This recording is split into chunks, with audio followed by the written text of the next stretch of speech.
It's Nolan. Now, before we get started, make sure y'all hitting that like button. Make sure y'all sharing it on your respective platforms. Let somebody know what we're doing today. Now, let's get into the show.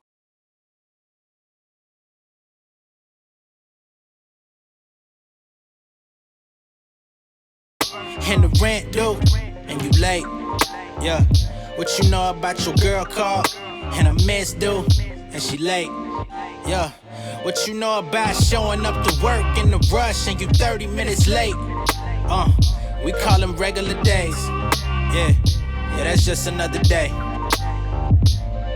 Yeah, try to be punctual, tailor fitted like Huxtables. Feel like I'm sacrificing my pride to be comfortable. Life in an endless cycle, carving a lane to lock in my spot like it's vitiligo. I guess I feel like Michael. The press turning, got my chest burning. Only option left is collect the earnings to make a successful verdict. But shit, I'm 30, trying to get in the game. At this point, what it's gonna say when folks remember my name? Was I your late bloomer? Should I have made it sooner? These out-of-state rumors surfacing on their computers. Part of my frequency, but niggas been tripping, I got the remedy. Trying to belittle me, only tarnish your energy. Forgot my homies handshake in the hood. They say I can't return, I guess they gon' stay there for good. But that's another beast I won't address. My motive set, I'm over that. Focused on this union like the Soviet, it's sobering. Mind playing tricks on me, this shit is brand new. All my niggas got a list of phobias they can't do. Like commitment to their girl, a resistance to the world. I'm just waiting for my moment to unfurl. Yeah. What you know about the first comp and the rent due, and you late. Yeah, what you know about your girl call and a miss due, and she late. Yeah, what you know about showing up to work in the rush and you 30 minutes late? We call them regular days. Yeah, that's just another day. Now, what's going on, beautiful people? It's the kid J Nolan here.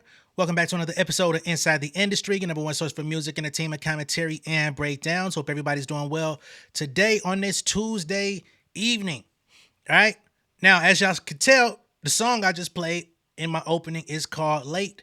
And that is certainly because Nicki Minaj and her legal team have been late on a couple of different things. All right.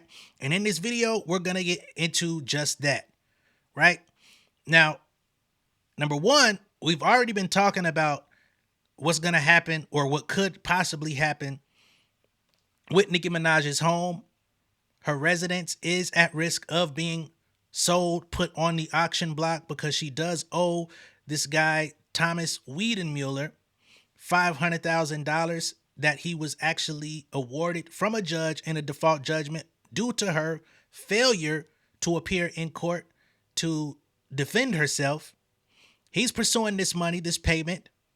He's accruing interest on it. And he's saying, yo, I've been waiting too long to get my cash. We're going to have to make something shake. He decided to take a dive into her assets and records. And he says, hey, you living in a $20 million house? That's more than enough for me to get my share. You know what I'm saying? So he went and pled to the judge and said, hey, man, I've been waiting on this money. This is a multi-million dollar celebrity, somebody who's got great wealth or is, assumed to have great wealth. That would be.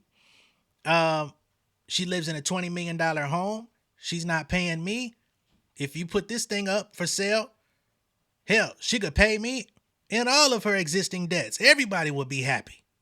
So let's go ahead and facilitate it. Now, there was a sheriff's order and all of that stuff that was sent through. They've been ruling on this, and they just had a hearing at the court yesterday about this very thing. They're going to have another one in January, which will be the determining factor on whether or not she will indeed have to sell this house. But at this moment, it's a very strong chance that she may. All right. Now, of course, she could come out and pay him his $500,000, make him square, and not have to go through with the rest of this mess. But up to this point, we've heard no indication that Nicki Minaj is planning on breaking him off his proper piece. We're also going to touch briefly on the Tamir Peak situation, because she's also being sued by this person who was a former fan, if I'm not mistaken. She went on Station Head, disparaged him in his name, And he has a few other instances where he feels like she talked down upon him. So he sued her for defamation. In that lawsuit, she also drug her feet and was late to the party. And he was awarded a default judgment as well. But as soon as he, tried to make good on that judgment, Nicki Minaj and her team jumped in, started filing the paperwork to try to get this thing reversed. She tried to get it tossed. The judge is not tossing it. However, it does seem that it's going to take a little bit more fighting for Tamir Peak to get his defamation judgment, because now they're in the official litigation stage, and I don't know if he's going to be able to fight with the firepower of, Nicki's legal team. She's got more money than him, whatever her financial situation looks like. So she may be able to fight the defamation, but unfortunately for her, the situation with her home doesn't look all that promising. So here we are on Rolling Stone, who broke this story late yesterday. Okay. At the top, it says, capable of paying. Judge plans to force sale of Nicki Minaj's $20 million mansion to pay security guards judgment. The rapper and her husband were previously ordered to pay a security guard $500,000 for his broken jaw and other damages, but so far they have refused to pay, the man says. A Los Angeles judge said today she's on the brink of ordering the sale of Nicki Minaj's $20 million Hidden Hills mansion, so a security guard can collect on the $500,000 default judgment he won after suing the Barbie World rapper and her husband over his alleged backstage assault at a concert in Germany. And it's always crazy to hear that the husband is the one who did it. She wields him around like the muscle. And I guess that's how he earns his keep at the house. So the judge says, my tentative is to grant this. So he's leaning on the side of granting the sale of her home. Los Angeles Superior Court Judge Cindy Panuco, my fault for misgendering you, ma'am, said at an afternoon hearing, I just want to make sure we're getting it right. She said the only outstanding document in the application to force the home sale was a Bank of America statement detailing Minaj's payments on the $13.3 million mortgage since October 2022 and the daily interest accrual. Another quote from the judge, she says, let's say there's no bidder who offers the full $20 million and it goes up for auction and they don't get fair market value and it doesn't cover everything. All right. So she's saying if this thing goes up for $20 million, but nobody actually offers the full $20 million, and if at some point it's sold for way less than its actual value, how do we determine, whether or not this will actually work, right? And this is a hypothetical question. If it doesn't cover what the sale is required to cover, including the judgment in this instance, then I would use that evidence to help me determine that. Now, that's not to say that she's not going to move forward with the sale, but she wants to see the bank records on just how much Nicki has paid off. The guard's lawyer, Paul Sasso, argued that the sale would almost certainly yield millions more than necessary to cover everything. And if it didn't, they could deal with that possibly at a later date, he said. He said, man, we want our motherfucking money. We ain't really worried about the debt on our house. We worried about getting our 500 kizzy. But the judge wouldn't budge, saying she wanted this bank statement first.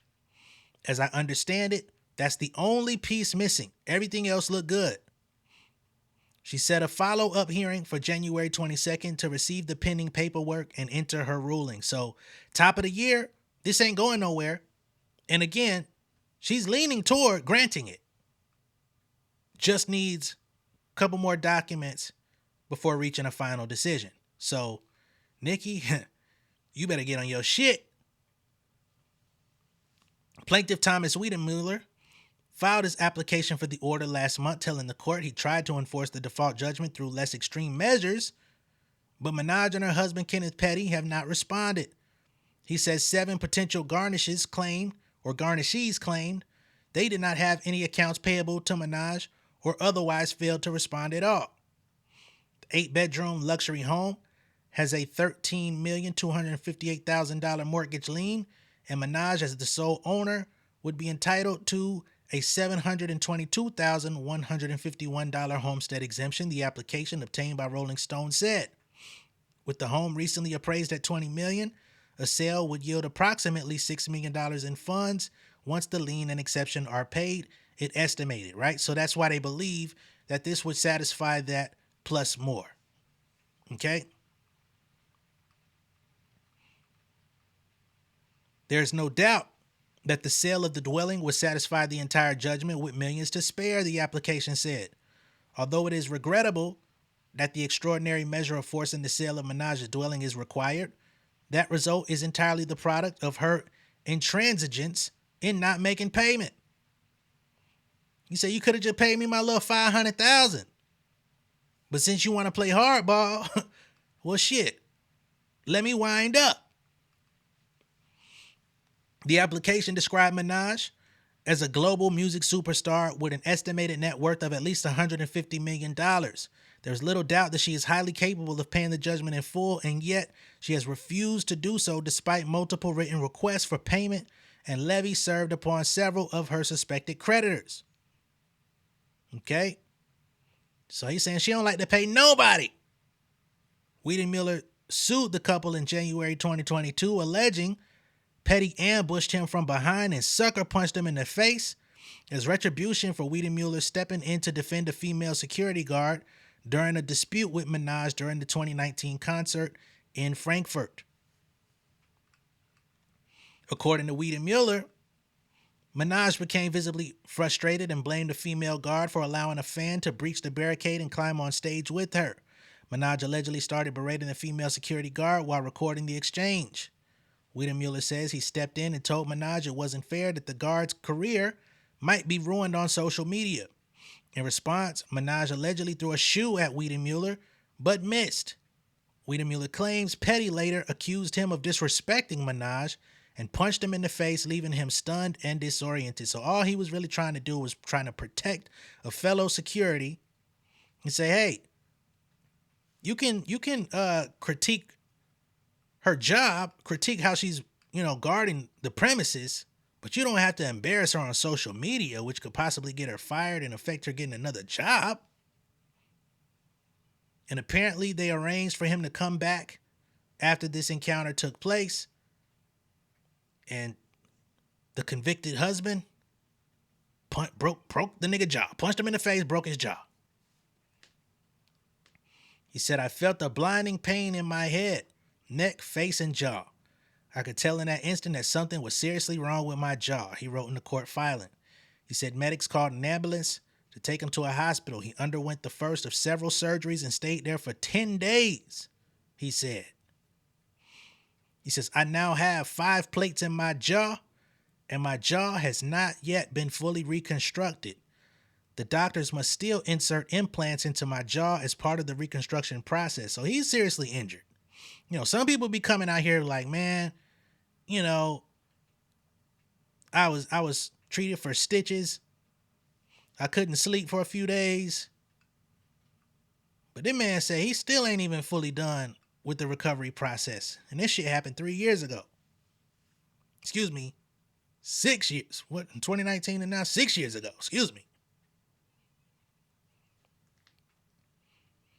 In the interim, the doctors have inserted donor bones from a deceased person. What the hell?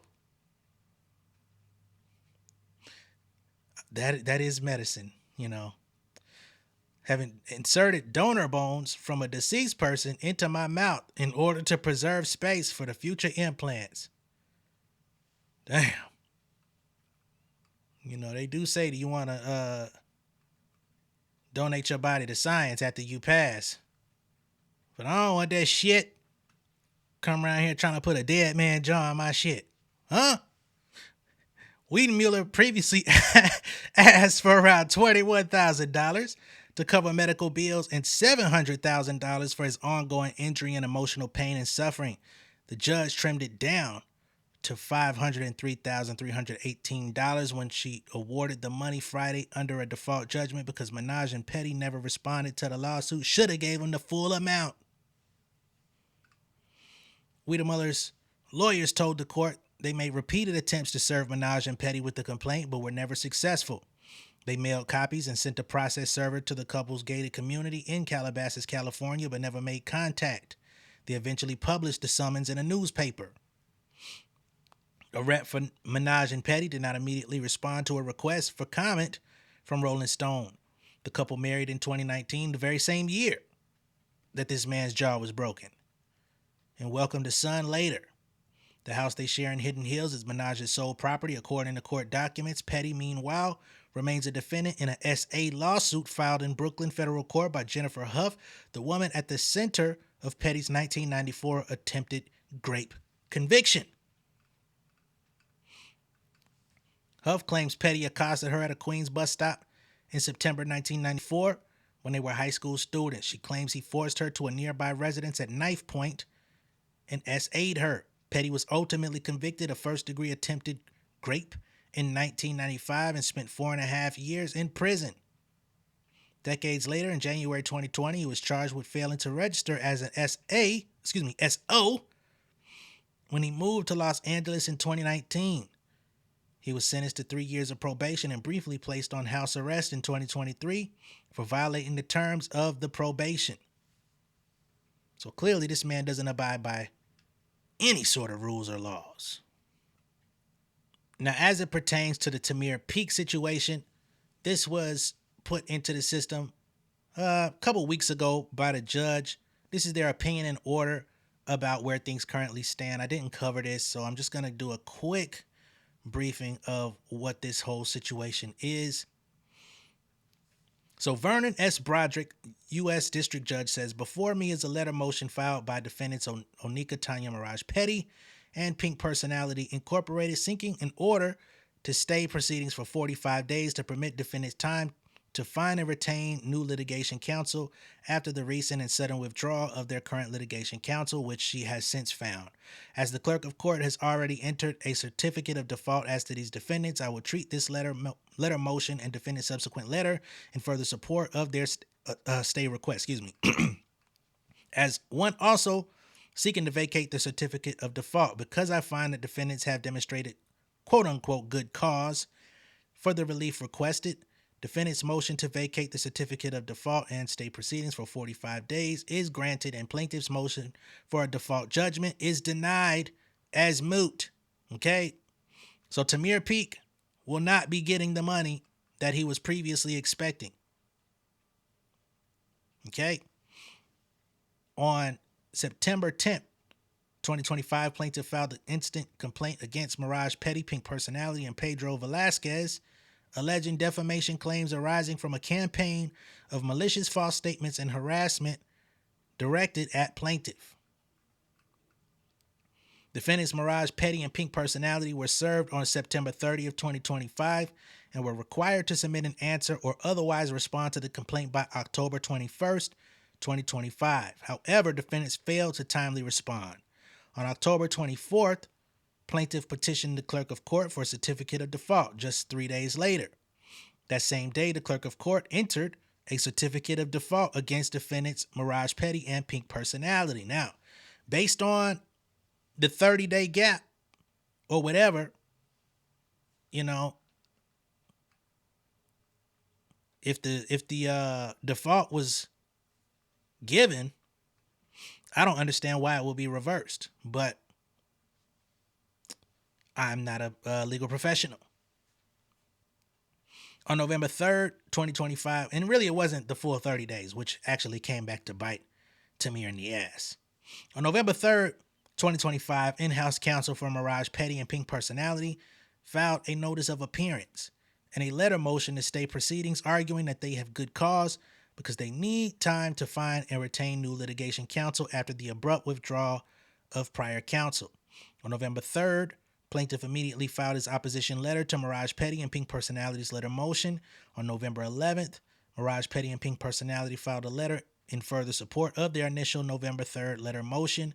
I am also in receipt of plaintiff's motion for default judgment, his declaration in support of his motion for default judgment, and his statement of damages. Whereas here, the clerk of court has entered a certificate of default, but no default judgment has yet been entered.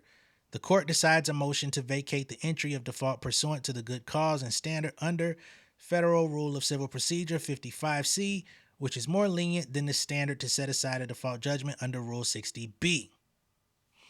Okay? Rule 55C permits a party to be relieved of default for good cause, whereas a default judgment may only be set aside in accordance with Rule 60B. Although Rule 55C does not define good cause, the Second Circuit has advised district courts to consider three criteria in deciding a motion to vacate a default judgment. 1, whether the default was willful. 2, whether setting aside the default would prejudice the adversary. And 3, whether a meritorious defense is presented. Courts may also consider whether the entry of default would bring about a harsh or unfair result. The Second Circuit generally disfavors defaults and has expressed on numerous occasions its preference that litigation disputes be resolved on the merits, not by default. So typically they prefer to go through the due process and everybody weigh in on their stance and to have a fair trial. Right? They don't like to just be like, here's free money because the person didn't necessarily show up or whatever. Although it does happen. But basically what they're trying to show is that once Nicki was, alerted to this issue, she responded in a timely fashion by their estimation, Accordingly, in ruling on a motion to vacate a default judgment, doubt should be resolved in favor of the defaulting party.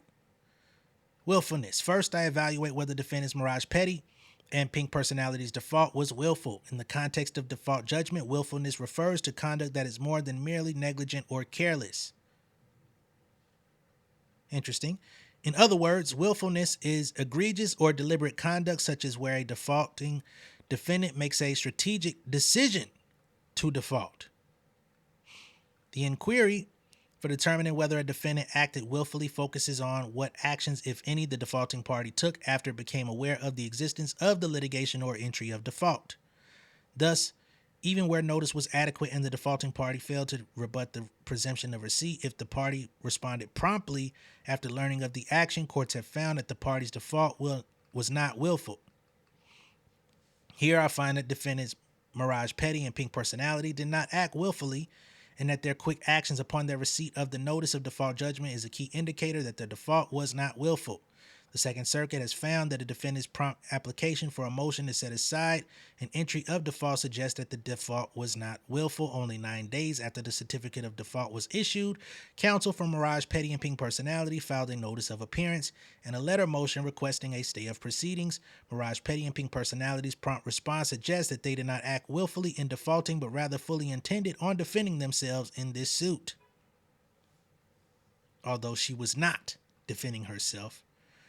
Okay.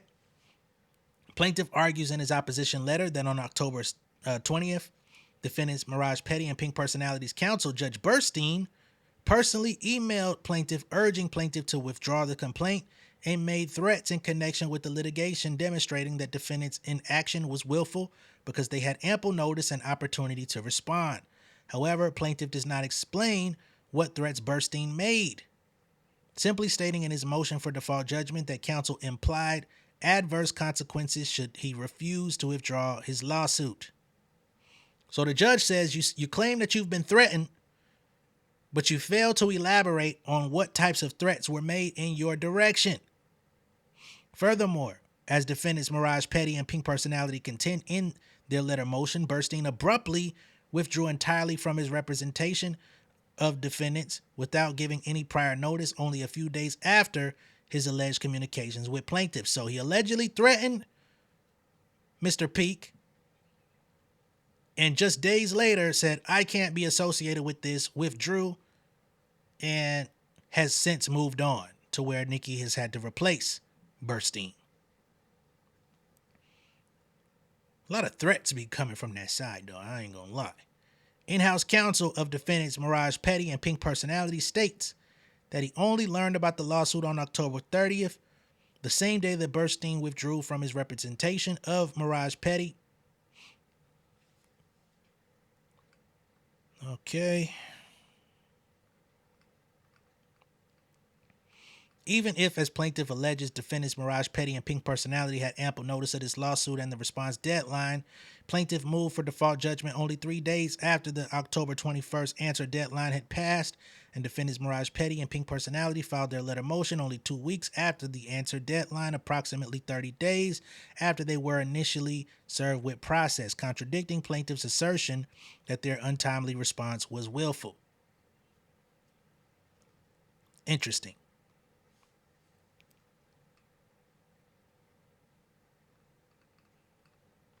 Thus, I do not find that defendants Mirage Petty and Pink Personality acted willfully. They get into prejudice. Next, I consider the level of prejudice that plaintiff may suffer if I were to grant the motion to vacate, because relief from a default entry essentially is a matter of fairness and judicial discretion. The single most persuasive reason for denying a Rule 55C motion is prejudice to the non-defaulting party caused by reopening the action. Delay alone does not establish the prejudice required to defeat a motion to vacate a default. Vacating the entry of the certificate of default against defendants Mirage Petty and Pink Personality would not prejudice plaintiff. As defendants Mirage Petty and Pink Personality explained in their letter motion, no party will be prejudiced by a short stay to facilitate this transition at this very early stage of the proceedings.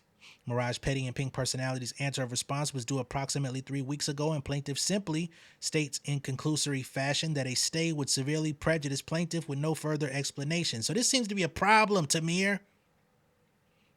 You're putting out assertions with nothing to back them. Because, of course, you wanted to get a quick payment out of this. Like, shit, if I ain't got to fight, why fight? Pay me my money. I get it. Like, shit, oh, too easy. But the judge does not agree. Okay? Because this case is still in its early stages and discovery can proceed without any substantial disruption. Okay. I find that this factor weighs in favor of vacating the certificate of default as it pertains to meritorious defense. Finally, I consider whether defendants Mirage Petty and Pink Personality have proffered a meritorious defense.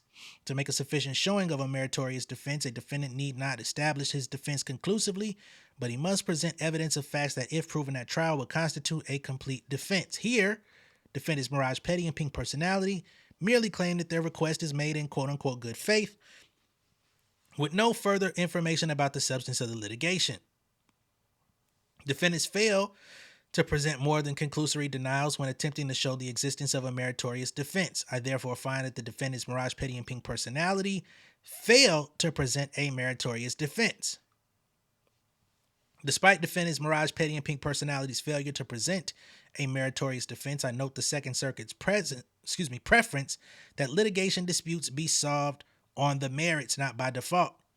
Accordingly, after balancing the Rule 55C factors, I find that defendants Mirage Petty and Pink Personality have established good cause to set aside the certificate of default.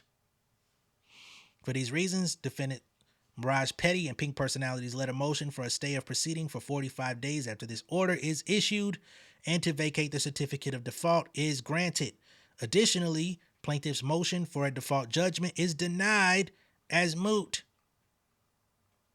So they're going to basically restart this whole process because now Nicki Minaj and her legal team will be showing up to fight this defamation case. And I'm going to just give a quick briefing on why she was sued for defamation, because I know a bunch of people probably just joined while I was reading this. So let's get a quick refresher on what the hell we're even talking about.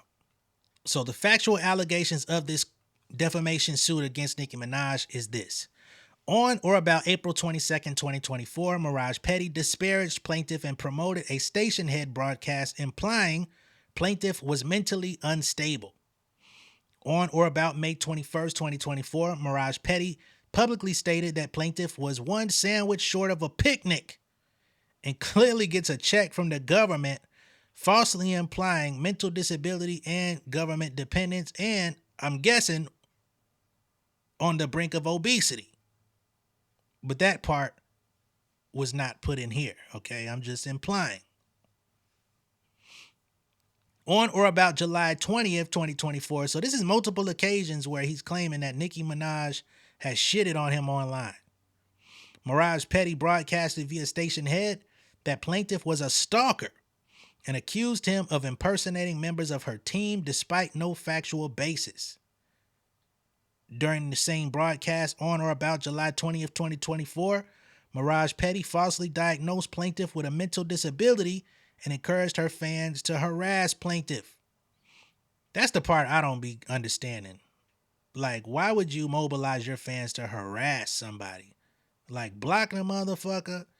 Hell, you could have filed defamation on his ass or filed a suit on his ass if he was impersonating members of your team. I'd have got to his ass first. Anyway, on or about September 9th, 2024, at Mirage Petty's Gag City concert, plaintiff's image was displayed. Wow! In a derogatory context, further compounding the defamatory campaign.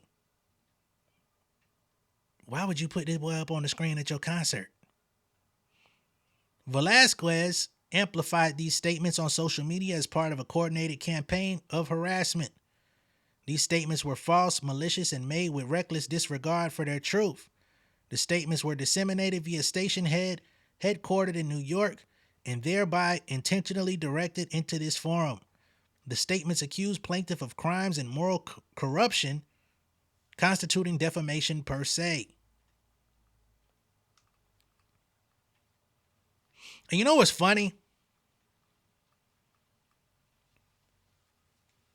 The very behavior that you mobilize your fans to conduct is the same shit he was doing, and then it became a nuisance. This is why you shouldn't be mobilizing your fans to harass nobody, because then he came to harass your ass, allegedly, and now he's suing your ass for harassment.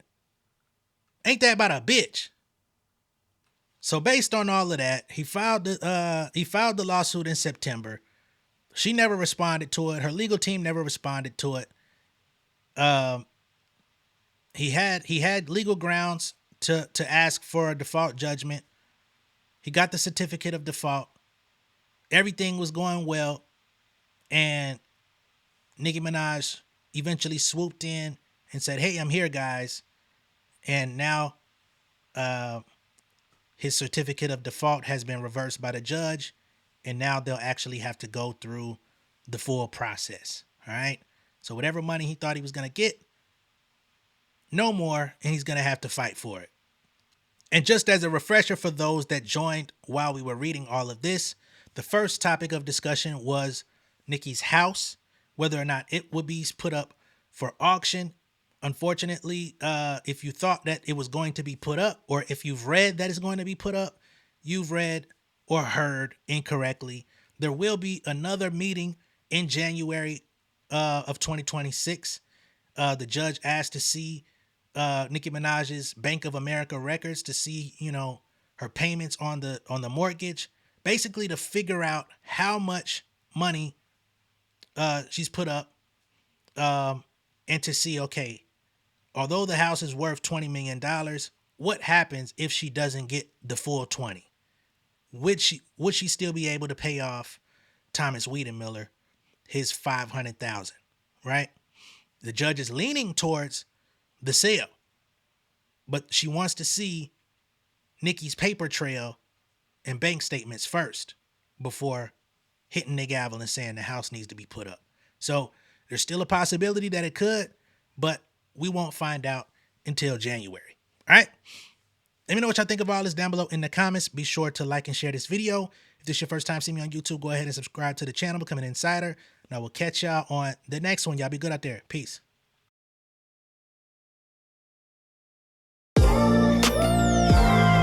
Yeah, family over fame in this bitch, yeah. The glory of living righteous is setting in. My street knowledge and education's a perfect blend. Young mogul, independent, I've been setting trends. The first one from my family to be faithfully wed. Fuck niggas and the horses that they riding on. I see this shit from all angles like a polygon. I'll never politic in the drama be piling on. Father and greats unacknowledged like I'm Bobby Bonds. Conversation with my lady about the paper route. 5-6 bank accounts every day I make it count. They down talking my commentary for hating now. Well, I can take it cause I'm bodying your favorite now, please. I can do this shit in my sleep. I been writing for these niggas, y'all read it and weep. I been fighting these niggas if you speak on the street. I turn your birthday party into New Year's Eve. Don't let me take it there. We ain't playing fair. This the ATL, Southside nigga moving furniture like Wayfair. Life on hold, no insurance for your healthcare. Lifeline gone, so you wanna be a millionaire? Well, let me tell you about this world I built. The women I dodged, the niggas that I read for filth. The sympathy calls, consulting for the stacks I built. I had to evolve.